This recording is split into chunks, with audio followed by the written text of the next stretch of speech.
আসসালামু আলাইকুম রহমতুল্লাহ বারাকাতুহু। আবার আসলাম কিছু প্রশ্ন উত্তর দেওয়ার জন্য। তো প্রথম প্রশ্ন, কেবলার দিকে শুধু ফালান কোনো নিষেধ আছে?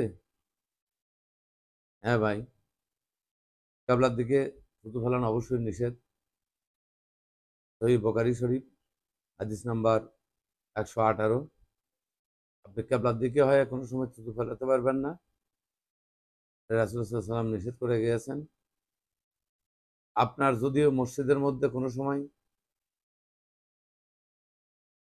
থুতু ফেলার প্রয়োজন হয়, তাহলে আপনি আপনার কাপড়ের আঁচলে থুতু ফেলতে পারেন।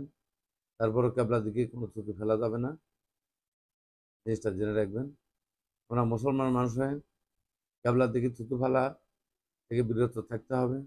এবং কেবলার দিকে হয়ে প্রস্রাব করাটা একবারে পূর্ণাঙ্গ পাপের কাজ, এটা করা যাবে না। একমাত্র মুসলমানদের জন্য প্রস্রাব পায়খানা উত্তর দক্ষিণ দিকেই আপনাকে বসতে হবে। পূর্ব দিকে যদি বসেন, সেক্ষেত্রে কেবলাটা আপনার পিছনে পড়বে, অসম্মানজনক হয়ে যাবে। সেক্ষেত্রে আপনাকে অবশ্যই দুদিকে ছাড়া পেশাব পায়খানা করা যাবে না। তা থুতুটা আপনি পূর্ব দিকে ফেলতে পারেন, কেবলা দিকে ছাড়া আপনি অন্য দিকে থুতু ফেলতে পারেন। এই বিষয়টা এ পর্যন্তই সীমিত। দ্বিতীয় প্রশ্ন, এবাদতের প্রথম শর্ত কি?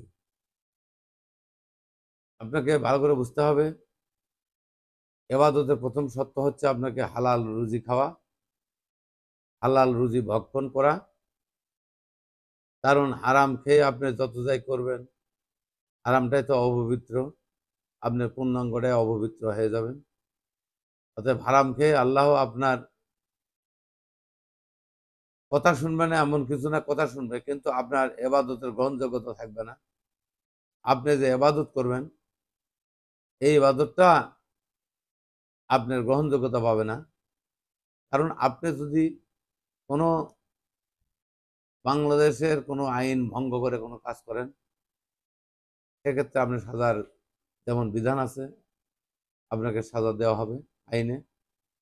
ঠিক তেমনি আপনি অবশ্যই আল্লাহর বিধান অনুযায়ী চলবেন। আল্লাহর বিধানের বাইরে কিছু করতে হলে, তাহলে অবশ্যই আল্লাহ সেখানে আপনাকে গ্রহণযোগ্যতা দেবে না। কারণ আপনি আল্লাহর বিধিনিষেধ কিছুই মানলেন না। তাই আমরা সবসময় খেয়াল রাখবো, যে কথাগুলি বললাম, কথাগুলি মনে রাখার চেষ্টা করব।